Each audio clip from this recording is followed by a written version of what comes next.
Good afternoon, everyone. Thank you so much for joining us today as we're going to talk about University of Vermont and the Robert Larner College of Medicine's Master of Public Health program. We're really happy to have you join us. We've got a full agenda and we're going to try to get you in and out of here in 30 minutes. But a few housekeeping notes. I did put into the chat box that you are welcome to ask questions throughout the presentation. Please type them into the chat box. We'll keep an eye on those, and then we'll have plenty of time for questions at the end as well. And we are recording this session, and we'll share the recording out with everyone who has RSVP'd. If you are not sure if you did RSVP, you can certainly email us at learn@uvm.edu, and we'll make sure that you do get the recording. Good afternoon. My name is Nicole Willier-Fenton. I'm our Content Marketing Manager in the Professional and Continuing Education Department, and we support the Master of Public Health program in the Larner College of Medicine. We're going to go over introductions. We're going to meet Vika and Dr. Carney with us today. We're going to take a quick look.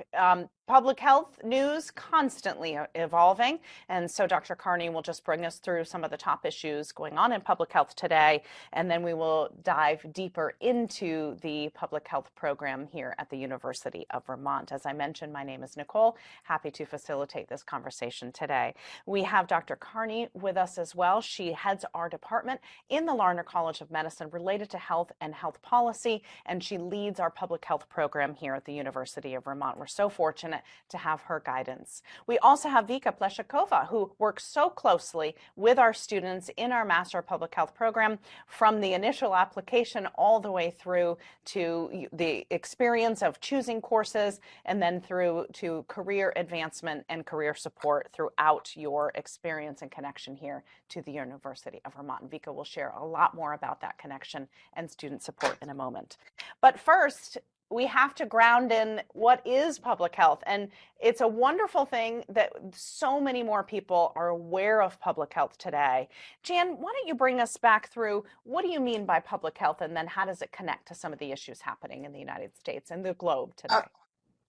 Thank you so much, Nicole. So there's lots of definitions, but here's the one I like the best. It's the science and art of preventing disease, prolonging life, and promoting physical health and efficiency through organized community efforts. And that's an old definition, but really reflects the breadth of public health. Very simply, public health works with populations, entire populations, and emphasizes preventing disease and illness and injuries.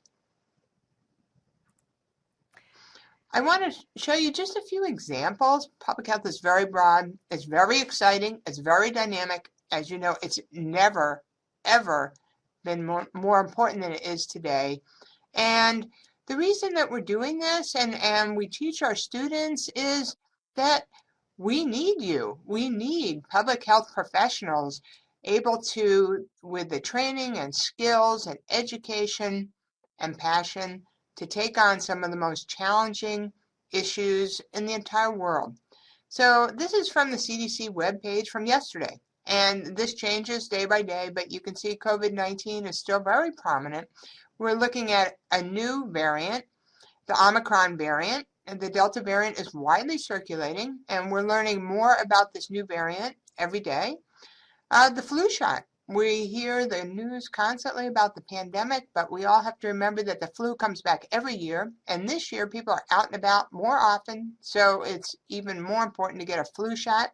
And then what's this one? Say no to raw dough. Well, that is as we're doing our holiday baking to make sure that we're not eating the cookie dough or any other kind of dough before we cook it, because there are infections that you can get from that.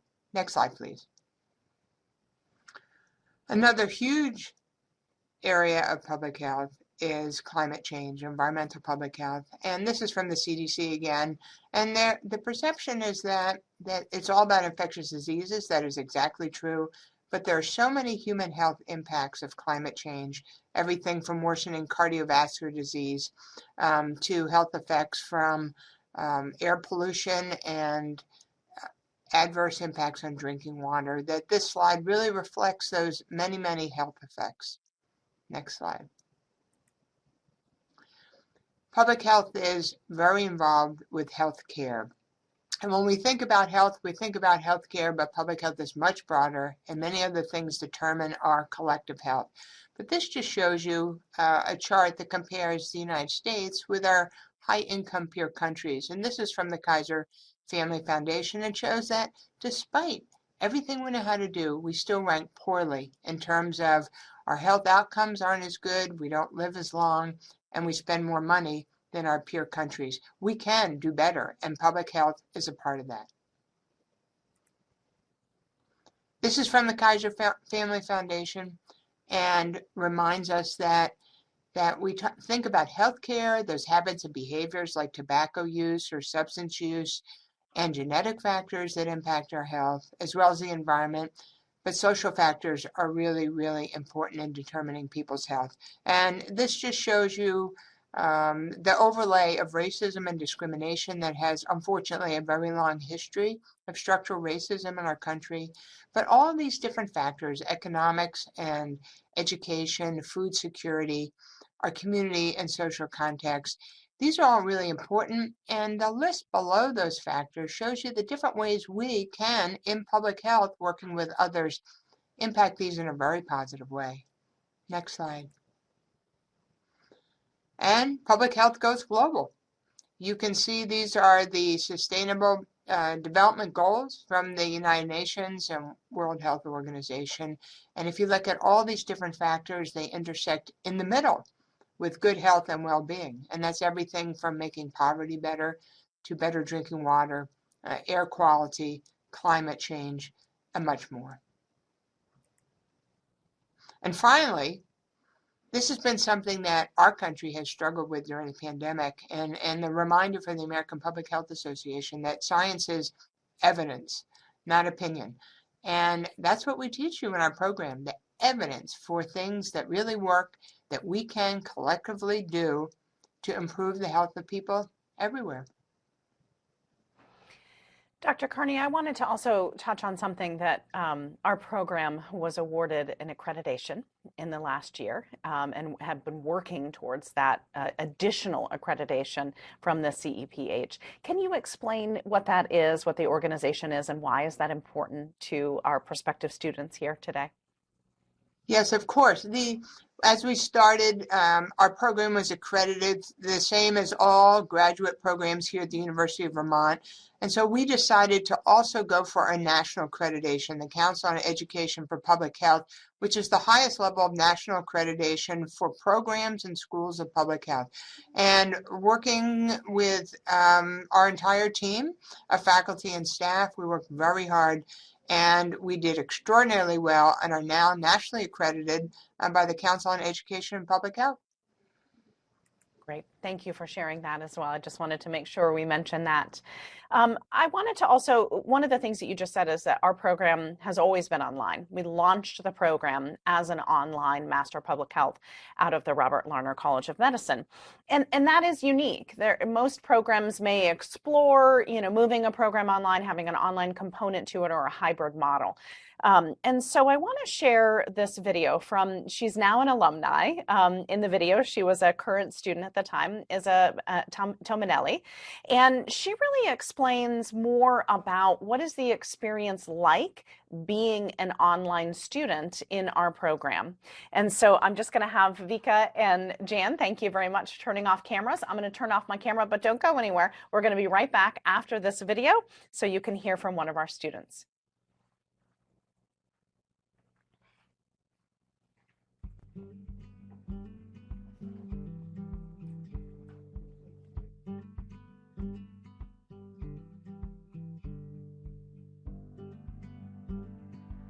UVM does a lot more to consider the fact that the experiences of their public health students will be different.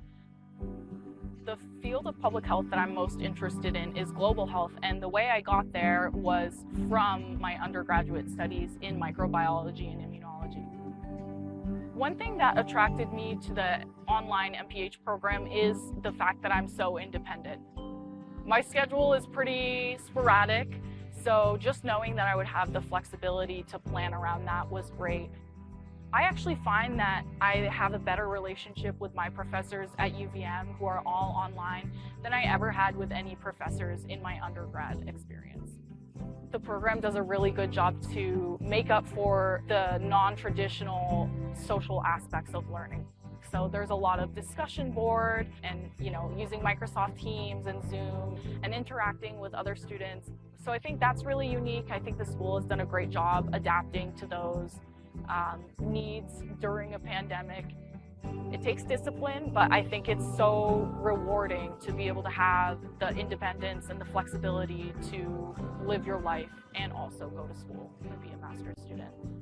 Here they really care about their students, and I think especially coming from a public health discipline, in pandemic times especially, our professors have been extremely caring about what's going on in our lives, extremely accommodating, and letting us know too that, we're human beings as well. We're also struggling. The stress is not lost on us. We're here for you as your professors, but moreover, we're here for you as your colleagues and as your teammates, and we're here to support you and ensure your success.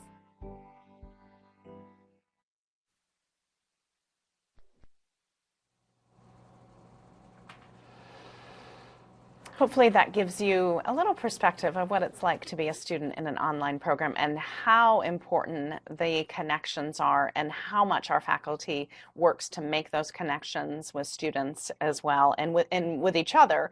They feel very supportive and a true cohort. And we'll talk a little bit more about that with Vika when she shares a little bit more about the student experience in terms of the flexibility. We're hearing about the flexibility from ISA and the number of students who do work at the same time or, complete their degree over a longer period of time because they are working. We'll dive into that in a few minutes. But first, let's go back. Dr. Carney, share with us what we're seeing here.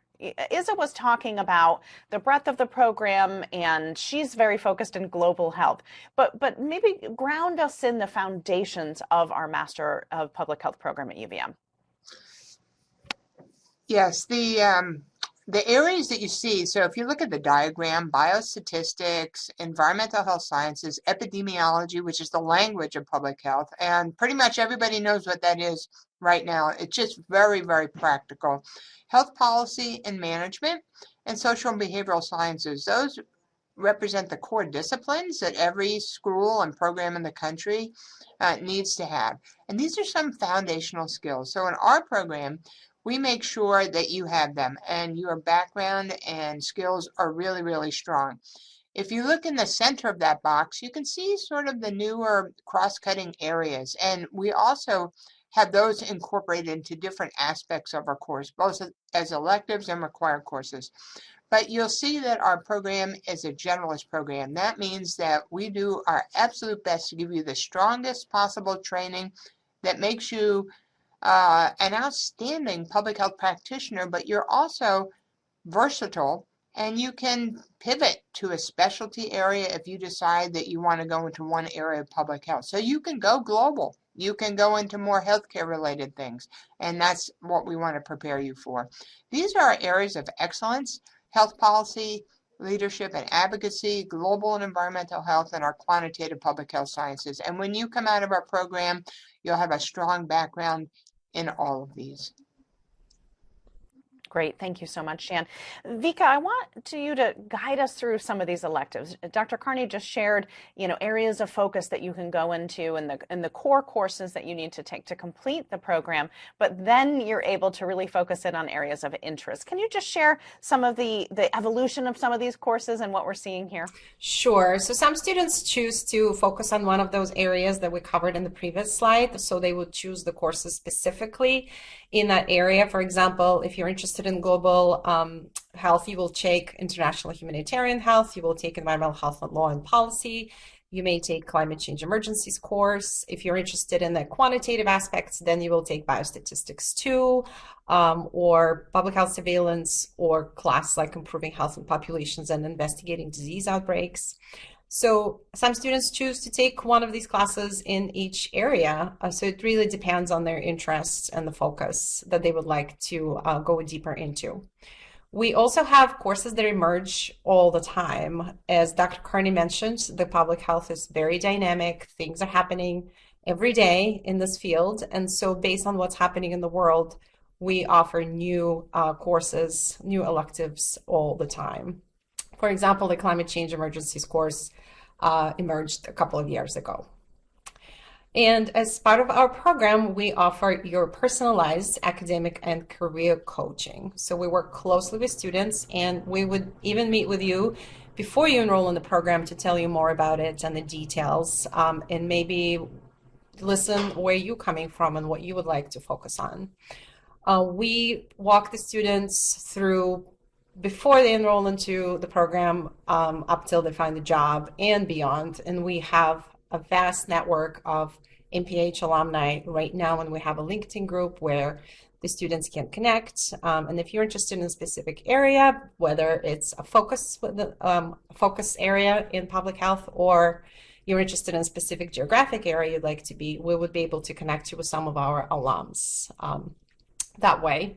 We also keep track of emerging trends in public health fields, and a lot of students go to work in many areas that we're going to see later in the presentation. We do not meet with students in person. Everything is done online because it is an online program, and even our Vermont students are always meeting up with us over the phone or Zoom or Microsoft Teams. I want to just touch on something too, which is unique to our program, is this support from a career coaching perspective doesn't stop when you graduate. Can you explain a little bit more about the engagement that our alumni can continue to have with our program? Sure. So we do survey our alumni, and we know where they find employment. And sometimes our students make the connection with their future employer by doing applied practice experience while they're still in the program, and they're able to secure full-time employment after they graduate. And we're able to connect the students via LinkedIn. Mostly we use LinkedIn with our alumni. And our former students, very kind and generous to offer their support, to talk to the current students. You can find some of the info sessions where we have invited our alums to talk about the fields that they've gone to and all the amazing things that they have done since graduating. Absolutely. And that connection back to that support with Vika and our team continues as an alumni as well. And Vika just made mention to the variety of different career opportunities, and Dr. Carney has alluded to the fact that there's so many opportunities in public health. I'd love to hear from both of you. Vika, is this a question you get a lot? Like, what can I do with this if they're new to public health?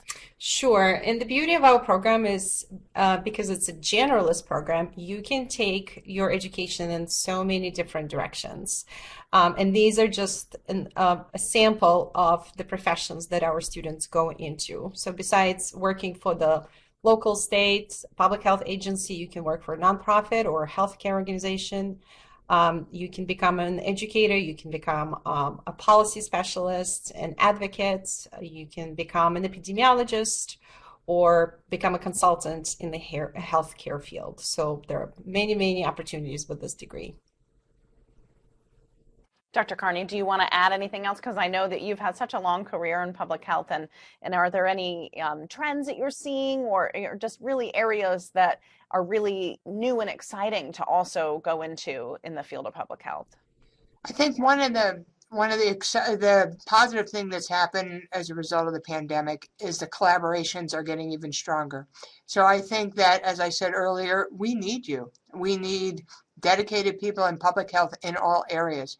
And for example, health departments are working very closely with healthcare organizations, doctors and nurses throughout, not-for-profit organizations. So I think there are many opportunities working in all these areas, and that collaboration is so much needed.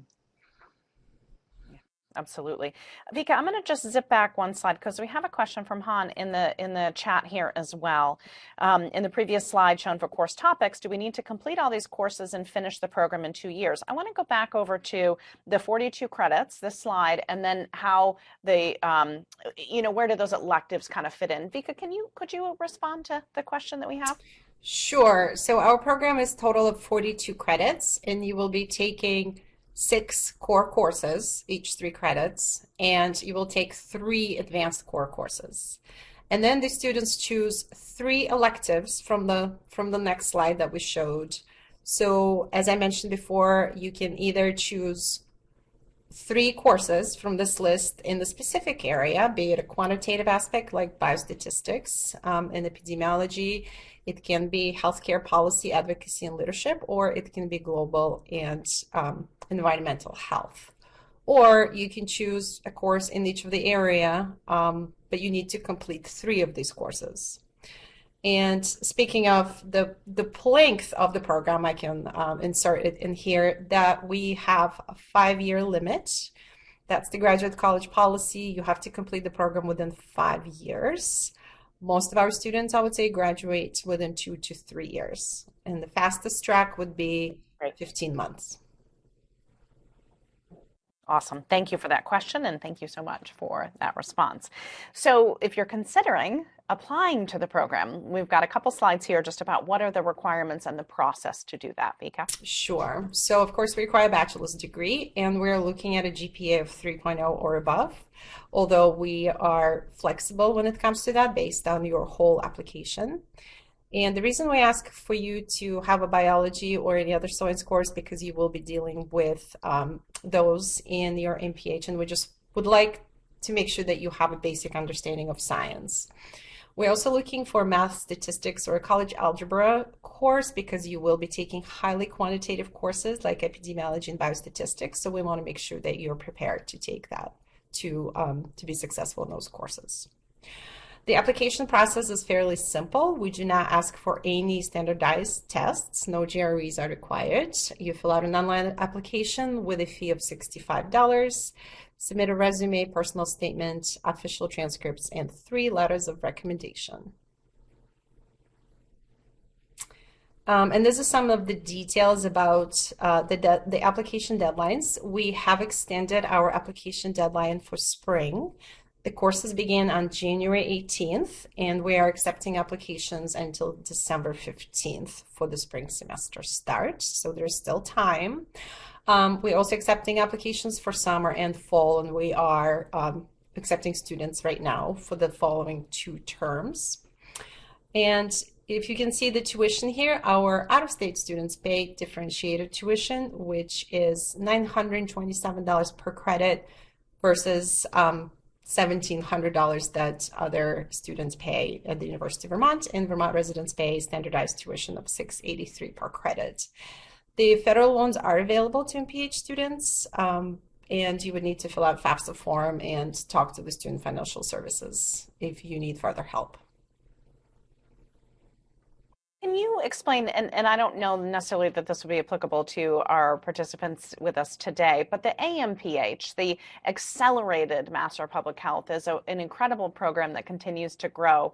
Can you just explain what that is? Sure. So the University of Vermont undergraduate students can apply for Accelerated MPH in their junior year, which will allow them to take 3 public health courses during their senior year and then jump into MPH and complete it within the next year. So that's what makes it accelerated. Great. Yeah, wonderful. Come out with your bachelor's and a master's in public health. It's fantastic. Thank you, Dr. Carney and Vika, so much. And thank you so much, Han, for the question as well. If there's additional questions, we're happy to take them. We've got a few minutes left here. But I just want to come back to, while we're waiting, maybe to see if there's any additional questions. Dr. Carney, you've had such a long career in public health. What gets you excited about this field, to continue to work in this field and in education in this field? Why do you want to continue to work in public health? It is the farthest away from boring of anything I've ever experienced. Every day is an adventure. Things are always changing. You're always learning. you're always doing something that's really important to help people. And I can't tell you how much and how gratifying that is. So, you know, we are all doing certain things in public health, then we have a pandemic. Now we're doing everything we can to contribute in a positive way. And then we mustn't forget, as an example, many people experience healthcare delays. So now we have to remind people to get their cancer screenings. There might be a new environmental concern. Things are always changing, they're dynamic. They take people who have the skills and confidence and versatility to jump in, to do everything we can to help. And it is incredibly rewarding. Awesome. Thank you. Thank you so much for sharing your perspective. I know you've had such a long career in public health, and we're so fortunate to have you leading our team here as well. Kelly is adding something into the chat here, but we're going to wrap up if the questions have subsided. So thank you everyone for joining us, and we will share this recording. If you have any additional questions, we always have our enrollment coaches and our team on our website answering chat. You will have real live people on the other end of our chat during the day as well.